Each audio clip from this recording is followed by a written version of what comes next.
What's up, YouTube? It's your boy, the Coin Trapper, coming to you with another video. Now, in today's video, we're going to be breaking down the top 10 pennies that you should always be on the lookout for, because these pennies can actually bring you some extra income and even change your life if you're lucky.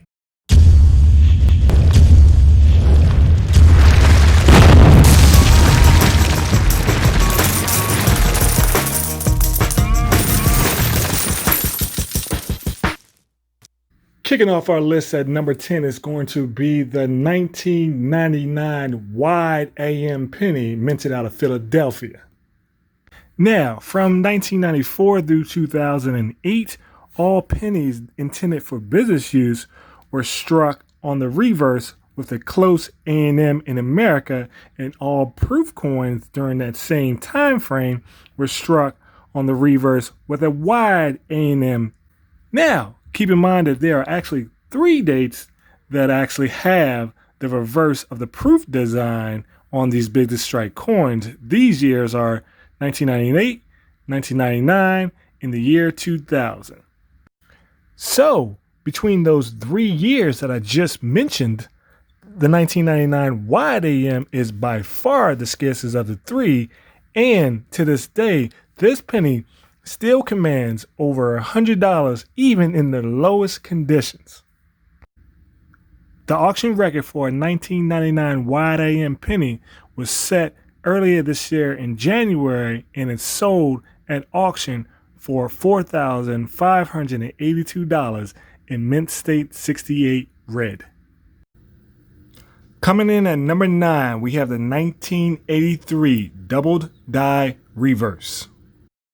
The 1983 double die Lincoln cent is one of the strongest and possibly the strongest double die reverse coin in the Lincoln series. If you take a look at the back of this coin, you can see with the naked eye that the doubling is evident on the words united, e pluribus unum, and 1 cent. The auction record for a 1983 double die reverse penny was set back in 2017 and is sold for $7,050 in mint state 68 red. Next up at number 8, it is the 1992 close AM penny. Beginning from 1959 through 1992, all business strike and proof coins supposed to bear the wide AM in America on the reverse. So what happened? So if we take a look at the 1993 penny, we will realize that both the business strike and the proof strike transitioned from the wide AM that's normally found on 1992 pennies and before to the close AM design. However, a few 1992 pennies were minted with the close AM design intended for the 1993 penny instead. If you're ever able to come across a 1992 close AM penny, consider yourself lucky, because this penny is very scarce in any grade out there in the market today. And back in 2017, the highest known example graded by PCGS in mint stake 67 was sold in an eBay auction, get this, for $25,850. Next up at number 7, we have the 1972 double die obverse minted out of Philadelphia. The 1972 double die can easily be identified as it has strong doubling to the southwest of all 4 digits of the date. You can see the word liberty is doubled towards the south, and in God we trust on the front of the coin, you can see strong doubling towards the east. The auction record for a 1970p double die obverse was set back in 2019, where it sold at $14,400 in mint stake 67 plus red. Coming in at number 6, again, we have the 1983 penny, but these pennies are actually minted mistakenly out of copper. Now, you might be thinking to yourself, I thought all pennies were made out of copper. And you're right, up until 1982. This is when the alloy composition of the pennies actually changed from 95% copper to approximately 95% zinc. However, since 1982 was a transitional year, the possibility existed that some leftover copper planches could have been used inadvertently to strike 1983 coins. All zinc cents should have a weight around 2.5 grams, where copper coins should have a weight around 3.1 grams. The auction record for a 1983 copper penny was set back in 2013, and it sold for $23,500 in mint state 62 red brown. Taking the number 5 spot of the top 10 pennies to look out for is going to be the 1970S double die obverse. The double die on the 1970S is considered the fourth most dramatic double dies out of the Lincoln series, following the 1955, the 1958, and the 1972 double dies.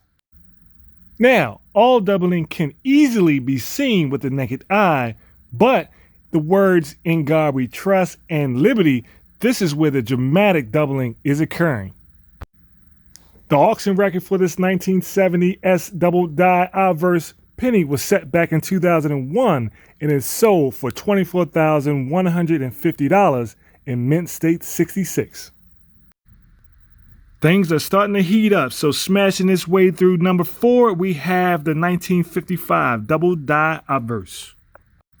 The 1955 double dies were created when the mint struck a wrong working hub and the working die together while they were slightly rotated differently from one another. Consequently, this working die received a double die impression and in return struck thousands of coins in the air in 1955. After the 1955 double dies were produced in error, they were then mixed in with regular circulated strike coins from the same year. However, mint employees caught some of the 1955 double die cents before they went into circulation. What did the mint do with these coins? Well, they actually decided it wasn't even worth the time going back and melting millions and millions in pennies from 1955 just to retrieve about 20,000 error coins with the double die obverse. They just actually just let them just ride right into circulation. So if you are ever able to catch one of those 1955 double die obverses that caught that wave into circulation, well, hey, we're looking at a payday, because in very, very low conditions, we're talking about this coin actually being worth anywhere between $1,000 to maybe $2,000. But in high conditions, man, this coin is worth anywhere in any range between $10,000 to upwards of $200,000. The auction record for a 1955 double die obverse was set back in 2018 and is sold for $114,000 in only mint state 65 red plus. Entering in at number 3 on our top 10 countdown, it is a 1969 double die obverse minted out of San Francisco. The 1969S double die obverse is probably the second rarest DDOs known after the 1958 DDO. 1969S DDO pennies are extremely scarce today. However, many new collectors confuse the 1969S DDO cents with machine doubling. Machine doubling occurs when the bolts holding the coin dies loosen, thus creating the coin dies that actually bounce as they're striking the coins. Also, you want to keep in mind that a true 1969S DDO penny would not have any doubling on the mint mark, because the mint marks were actually punched separately onto the master dies. But it would have strong and prominent doubling on the words "Liberty," "In God We Trust," and on the date. Now get this, the auction record for a 1969S DDO penny was set back in 2008 and is sold for a whopping $126,000, but only in mint state 64. So if you're ever able to come across one of these pennies, you think you have it, please send it in to get graded, because if you do find one that grades out to be a mint state 65 or better, we're at least talking about a payday of $200,000 or more. Finishing in at number 2 of our top 10 countdown, it is going to be the 1958 double die I-verse minted out of Philadelphia.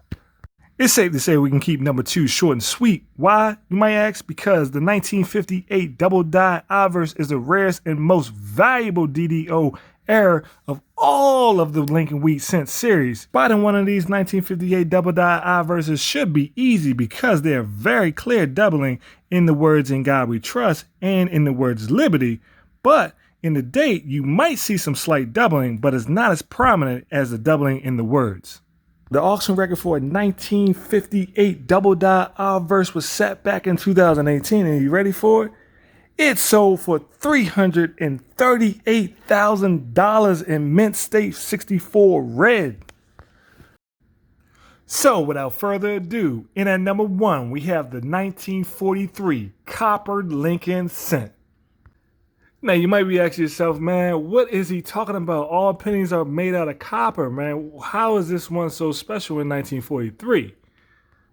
Well, because of World War II, the U.S. government was in dire need of copper in order to produce ammunition for the ongoing war. Consequently, in 1942, the Mint halted its production on making copper cents, and by 1943, the Mint began producing steel cents for the first and only time in its entire history. So during the transition from 1942 to 1943, there were several copper planches that were left over from 1942, and the Mint accidentally struck some of those copper planches with 1943 dated dies. In return, the Mint struck one of America's most coveted coins, the 1943 copper cent. So, due to the high value of a 1943 copper cents, tens of thousands of 1943 cents have been either replated or different cents from the 40s have been altered to make them appear as a genuine 1943 cent.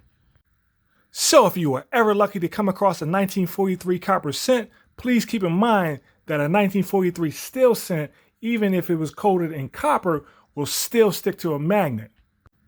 And if a 1943 cent appears to be copper and it doesn't stick to a magnet, it should always be sent to a grading company like PCGS or NGC to be verified and authenticated.